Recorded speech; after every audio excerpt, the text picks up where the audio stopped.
மக்களே பார்த்திங்கன்னா நம்ம ஏரியா வந்து இன்றைக்கி பார்த்திங்கன்னா மேகமூட்டத்தில் இருக்குது. பார்த்திங்கன்னா இங்கே பாருங்கள், காற்று வரனால மழையை கொண்டு போயிடும்னு சொல்லுவாங்க. அந்த மாதிரி புயல் காற்று கணக்காக வந்துருச்சு நம்ம ஏரியாவில். எல்லாம் பார்த்திங்கன்னா பவானி சைடு பாருங்கள், நம்ம அந்த மலை சைடு நல்லா மழை பெய்யுது, நல்லா இதாட்டு இருக்குது கரு கும்புன்னு. அப்புறம் நம்ம ஏரியாவை பார்த்திங்கன்னா பாருங்கள், நல்லா காற்று அடிக்குது. சீக்கிரமாக சாப்பாடு செய்யலான்னு சிலிண்டர் வேறு காலி ஆயிடுச்சு. இப்போ தான் சாப்பாடு செஞ்சு எடுத்துட்டோம், சாப்பாடு செஞ்சு வச்சுட்டோம், எல்லா வேலையும் முடிஞ்சிருச்சு.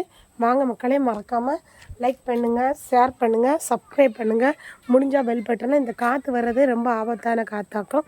காற்று வந்தாலே என்ன பண்ணுது, வாழை மரத்தெல்லாம் ஒடிச்சிருது. இதுதான் எல்லாருக்கும் ஒரு ரொம்ப பயமான இதாக்கும். பார்த்திங்கன்னா போன தடவை பார்த்திங்கன்னா புயல் காற்று வந்து பார்த்திங்கன்னா ஏகப்பட்ட சோளத்தோட கருதோடு சேர்த்து காடோட எல்லாம் நினச்சிருச்சு, ஒடிஞ்சே விழுந்துருச்சு. பாதி காடும் வாழைக்காடு தாரோடு சாஞ்சிருச்சு. ரொம்ப பிரச்சனையாக இருக்குது பார்த்துருங்க. இப்போ காற்று வந்தாலே எல்லாருக்கும் மக்களுக்கு ரொம்ப டொயின்னு வச்சு கட்டுனாலே நிற்க மாட்டேங்குதுங்க. காற்று அந்த மாதிரி காற்றாக்கும். பார்த்திங்கன்னா இங்கே பாருங்கள், வெயிலில் இந்த